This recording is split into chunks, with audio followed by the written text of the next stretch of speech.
Bonjour à tous et bienvenue pour ce triptyque Cthulhu, 3 épisodes horrifiques dans l'univers incroyable de Lovecraft. Cet épisode n'est pas adapté à un jeune public ou aux personnes sensibles. Pour tous les autres, bon épisode. Il est 20h33 très exactement quand le docteur Bernard Kéran pénètre dans l'allée de la vieille maison. Il pleut des cordes. Protégé par son vieux parapluie des embruns de la mer qui est déchaînée ce soir, et de cette pluie torrentielle, le docteur à la retraite s'approche de la vieille bâtisse bretonne. Cela fait 5 ans que tu es à la retraite. Et pourtant, le manque de médecins, ici dans la campagne bretonne, t'oblige encore à devoir travailler. Plus par altruisme que par plaisir. Mais bon, tu n'as pas d'enfants, pas de famille, ou bien ces derniers ne prennent plus la peine de venir te rendre visite. Tu as entendu depuis les villages voisins qu'une vieille mamie était en détresse depuis quelques jours. Des commérages, des témoignages, des voix imprécises qui semblaient recommander au vieux médecin une visite rapide. L'urgence à la campagne, dans la détresse de ces déserts médicaux, est totale. Cette vieille dame s'appelle Madame Germaine Guano. Tu as pris soin de noter son nom et son adresse dans ton vieux calepin. Une veuve discrète qui vit recluse depuis 7 ans dans sa vieille maison, banale. Tu avances dans la gadoue de la cour jusqu'à la porte d'entrée. Les roses sont fanées, la pelouse envahie de mauvaises herbes. Il n'y a pas un bruit, si ce n'est le fracas des vagues en contrebas et la pluie battante qui frappe ton impair et les carreaux des fenêtres. Dorian, docteur, que faites-vous ? Eh bien, j'arrive à la porte du coup et je toque. Des coups assez secs pour me faire entendre avec la pluie et tout ça. Pendant quelques secondes, tu vas retoquer une 3e fois. Pas de réponse, jusqu'à ce que tu entendes, et c'est très étonnant. Enfin, très étonnant. C'est assez rare quand même, on est en 1962. Tu entends en breton, une voix d'homme en breton qui dit « Tu peux rentrer, c'est ouvert ». On aurait dit une voix étouffée, mais grave. Une voix d'intérieur. Que fais-tu ? Je l'ai compris, moi je parle Ouais, breton. tu parles très bien breton. D'ailleurs, tu donnes des cours aussi parce que c'est nul. Voilà, faut payer la retraite quoi. Tu donnes des cours Oui. parfois de breton. Ouais, c'est une langue que tu maîtrises. Tu es du Finistère, un vrai quoi. Un vrai de vrai. Ok. Ok, et bah du coup j'ouvre la porte. Je rentre pour me mettre à l'abri. La porte s'ouvre dans un grincement. Et tu pénètres à l'intérieur de la maison d'Orient. Le plancher craque. De la poussière s'échappe des poutres. Il y a une odeur, surtout dès que tu rentres. Il fait assez chaud dedans quand même, il y a quand même une différence de température entre le dehors et le dedans, mais c'est surtout l'odeur qui va te frapper. Une odeur... c'est l'odeur de la marée quoi. C'est l'espèce de poisson pourri, slash un peu odeur de maison de retraite, ça sent un peu l'urine, il y a une odeur très ammoniaque, en tout cas qui pique le nez et la gorge. Mais il n'y a pas un bruit. La maison est pas immense, alors tu aperçois une petite lumière, une cheminée qui crépite dans le salon, et une mamie, avec des longs cheveux sales, tout blanc là, tout gris, qui est en train de se pencher d'avant en arrière sur son rocking chair, devant sa cheminée. Ok. Déjà je tape mes bottes, j'essuie mes bottes là Ouais. pour enlever la boue dessus et puis je m'annonce, je crie et je fais bonsoir, c'est le docteur Kéran. La dame qui est en train de se balancer sur sa chaise ne se retourne pas, mais répond « C'est toi Hervé ! Je t'ai dit je voulais voir personne !» Du coup j'avance dans la pièce là, puis je lui dis non ma bonne dame, c'est pas Hervé, c'est le docteur Kéran. Vous vous rappelez? On se connaît, on s'est déjà vu.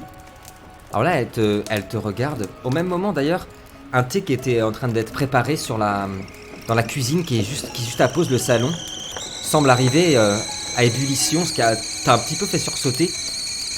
La vieille dame est très abîmée, Dorian. C'est une dame aux traits tirés, d'autant de rides que d'années vécues là où finit la terre. Elle est assise sur son rocking chair et se balance d'avant en arrière en marmonnant des choses, une chanson peut-être ou bien une comptine. Et un léger filet de bave s'étire de ses lèvres gercées et bleutées par le mauvais vin, et ses mains tremblantes s'agrippent à sa chaise comme on s'agripperait au bord d'une falaise.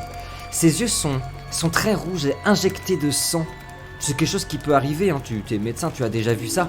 Mais c'est très impressionnant dans cette pénombre, dans cette maison-là. Et elle te répond: Qui êtes-vous? Sortez de chez moi! Sortez! Sortez ou j'appelle la police! Allez!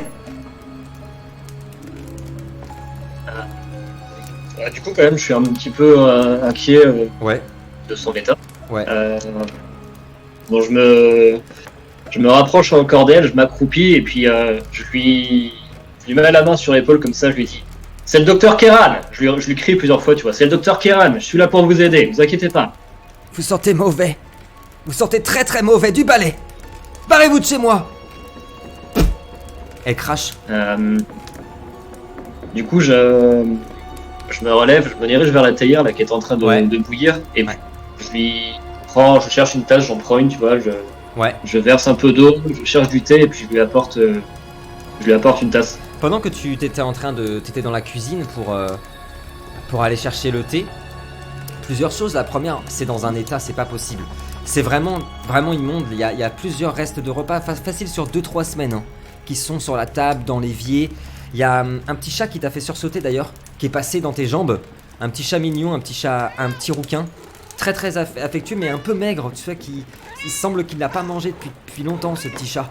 Et ça peut aussi expliquer cette odeur d'ammoniac. D'ailleurs, tu fais le rapprochement assez rapidement de cette odeur de pipi de chat, parce que si en même temps la pauvre dame ne s'occupe plus d'elle-même, elle s'occupe sans doute plus de son petit chat.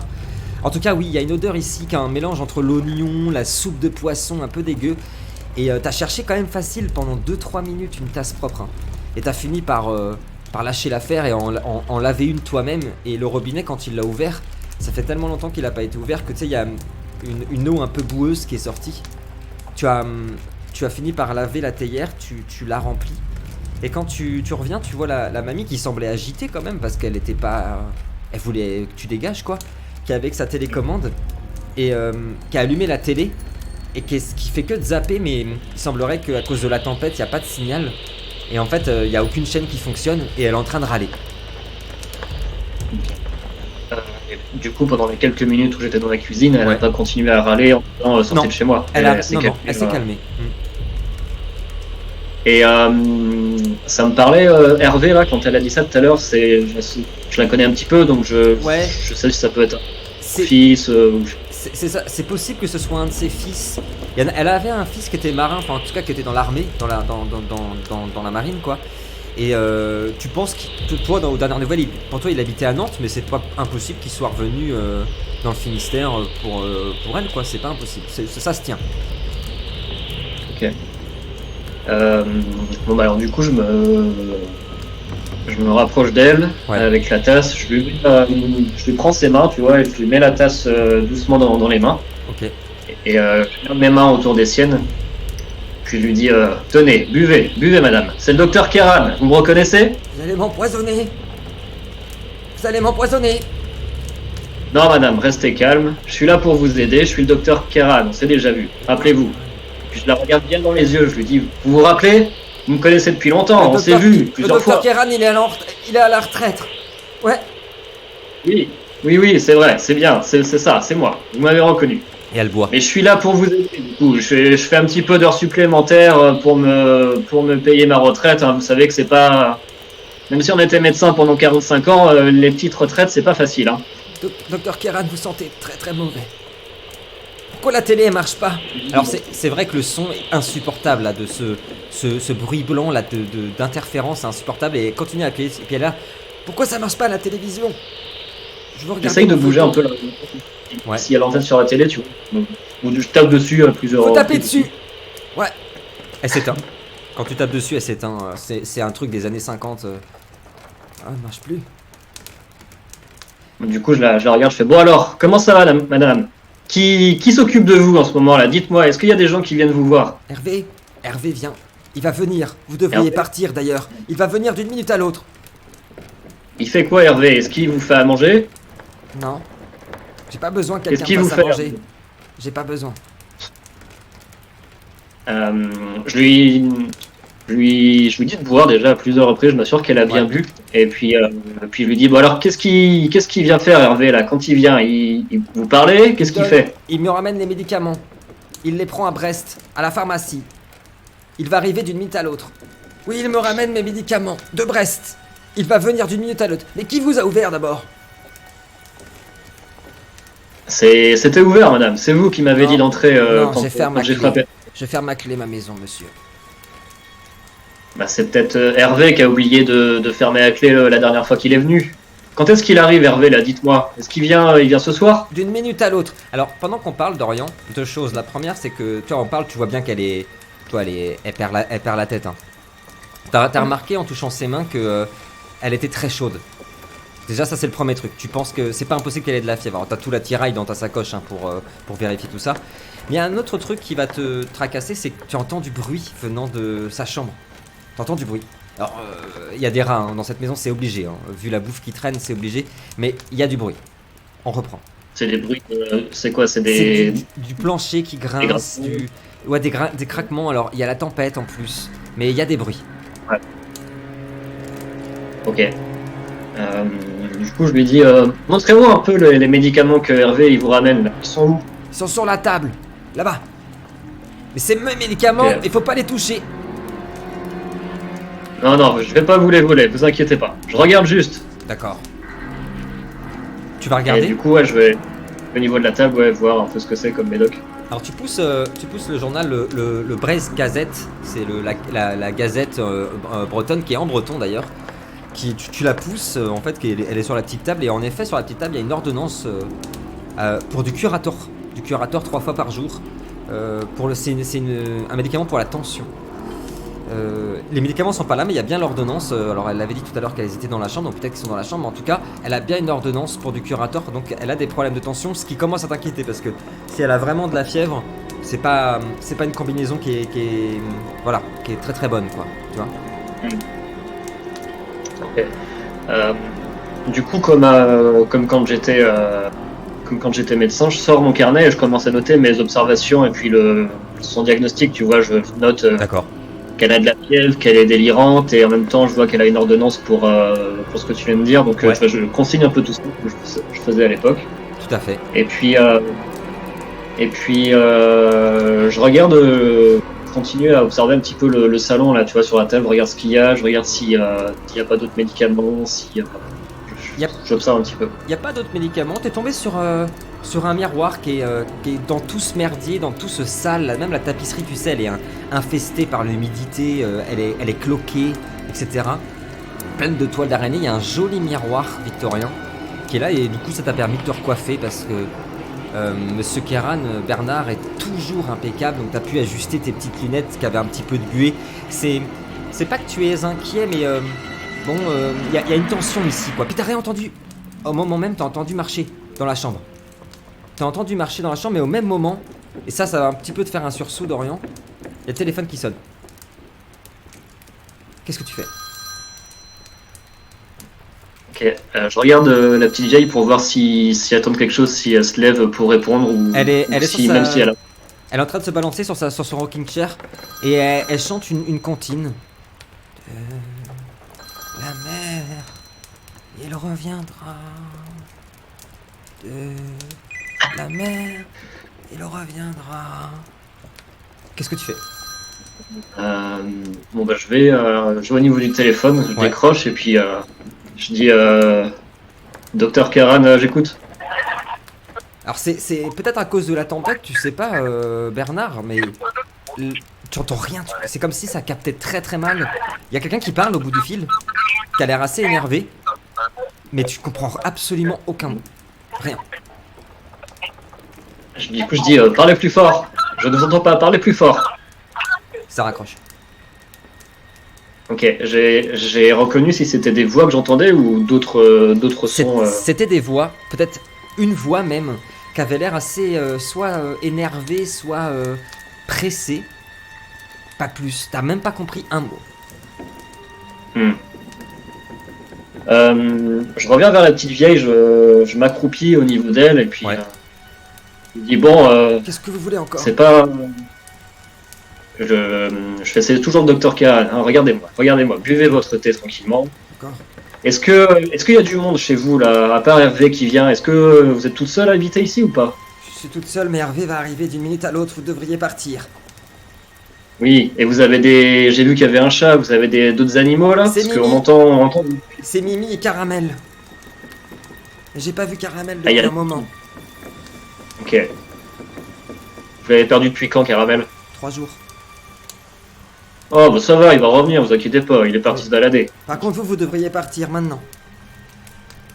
Non, non, madame, on va attendre Hervé ensemble, parce que quand je vois chez vous, ça me rassure pas tellement, à vrai dire. Hein. C'est pas très propre, il y a de la nourriture qui est en train de moisir. Enfin, c'est pas bien pour vous tout ça, madame. Hein. Va falloir en toucher deux mots à Hervé, va falloir vous sortir d'ici. Je suis pas d'accord avec vous, monsieur. Puis vous empestez, vous sentez très mauvais. Dorian, je vais te demander, s'il te plaît, un jet d'intelligence, s'il te plaît. Premier jet de la soirée. Pendant que la vieille dame continue à se pencher d'avant en arrière. Oh, joli, ça a 18. Très joli, Dorian, bravo. Alors que tu vois un filet de bave qui commence à couler sur sa joue toute gercée, qui vient rejoindre sur son vieux tablier, tu sais, de vieille dame des années 60, qui vient rejoindre de la purée écrasée sur sa poitrine, tu sais, qui a séché. Tu penses que... en fait, t'as eu un petit arrêt, mais sa peau est quand même très très pâle, ses yeux vachement gorgés de sang, tu la sens agitée, tu sais qu'elle a un problème de tension. Dans ta sacoche, t'as pas de médicaments. Par contre, t'as des petites injections en gros pour calmer. Et je sais pas, là tu viens de te dire, ça pourrait peut-être lui faire du bien pour... c'est ton analyse là que je te livre. Ça pourrait la calmer un petit peu parce que tu la sens agitée, tu la vois qui commence à gratter le bois de son rocking chair tout en se penchant, tu sais. T'as un peu peur qu'elle... Vu son état, t'aimerais pas qu'elle se mette à se lever ou devenir agressif, tu sais, qu'elle puisse tomber ou quelque chose comme ça, tu vois. Voilà, que fais-tu? Ouais. Ok. Bon alors du coup, j'ouvre ma valise, je prends une des injections là que j'ai. Ouais.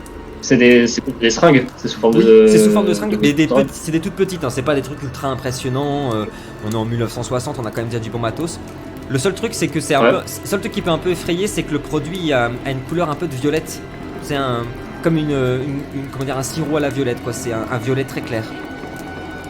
Ok.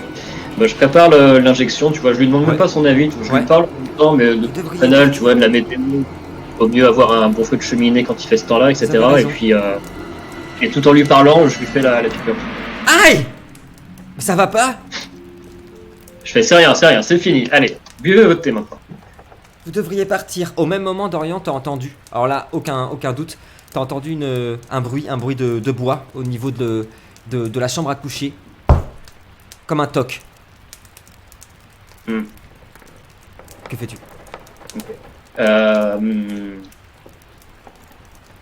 Moi, je me lève et puis la chambre à coucher, elle est à l'étage. Je sais plus si tu m'as non, dit. il n'y a pas d'étage, c'est tout en rez-de-chaussée, mais c'est pas une grande maison, hein, c'est pas très loin. C'est pour ça que ça peut être, attention, ça peut être un animal. Hein. Et je cherche s'il n'y a pas je sais pas s'il y a de l'électricité, s'il y a des ampoules, je cherche un interrupteur pour éclairer un peu plus les pièces. Dans le couloir, en effet, tu vas trouver le compteur, en fait, tu vois. En effet, les fusibles ont été enlevés.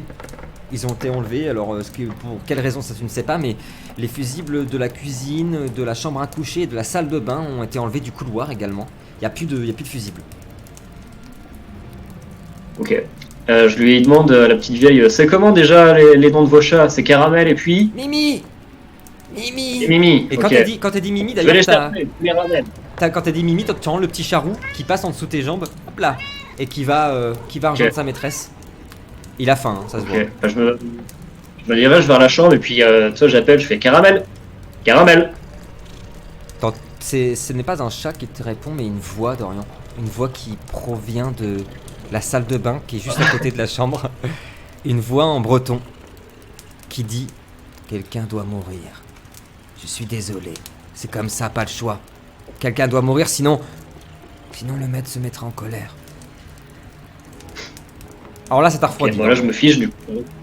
J'arrête de marcher. Ouais. Et puis je suis dans la pièce ou pas là? Dans la salle de bain? Là, t'es dans le couloir, tu vois la salle de bain qui est entrouverte en fait. Et la chambre également. Ok. Il y a juste la lumière de la lune en fait, qui reflète sur l'océan qui éclaire l'endroit où tu es. je vais pas plus loin, je me rapproche pas Ouais. plus de la salle d'eau, et puis Ouais. je crie en breton, qui est là? Qui êtes-vous? La mamie répond ta gueule en breton. Mais pas de réponse, sinon. Et le chat a eu peur, il a décarpillé. Ok. Je retourne dans la cuisine et je cherche un couteau ou tu vois, un truc comme ça, un objet Ouais. un peu tranchant. Ouais, t'as trouvé un couteau, hein. C'est des bons couteaux, hein. Il y a même il y a un layol, tu vois, enfin il y a des bons couteaux, il y a du matos quand même chez cette dame. C'est juste que c'est pas entretenu, quoi. Tu prends le couteau, puis Ok. alors, est-ce que c'est Dorian, est-ce que c'est toi le stress là? T'es pas tout jeune, hein? Il est pas tout jeune, ce monsieur. Mais le cœur qui commence à taper sur la poitrine, des nausées qui commencent à arriver. Puis cette odeur là, c'est horrible, cette odeur de nauséabonde qu'il y a dans la maison, tout ça joue. Et quand tu repasses, tu vois, j'imagine que tu veux retourner dans le couloir. Ouais. Il y a un truc, alors tu me diras si tu t'arrêtes ou pas, mais il y a un truc qui va te lancer des hoquets de nausées. Il y a la mamie qui est en train de vomir dans un seau. Elle est en train de vomir des poulpes. Tu vois des poulpes qui sortent de sa bouche.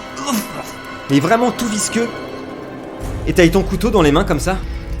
Et entre deux poulpes, elle commence à dire vous devriez partir maintenant. Qu'est-ce que tu fais? Je retourne dans le salon. S'il y a une porte entre le salon et le couloir, je la ferme. Ouais, Et ok, ça marche. puis je pousse une chaise ou un meuble, n'importe quoi, pour bloquer la porte. D'accord. Donc je fais ça assez vite quand même, parce que je vois que l'autre elle est en train de s'étouffer avec ses poules.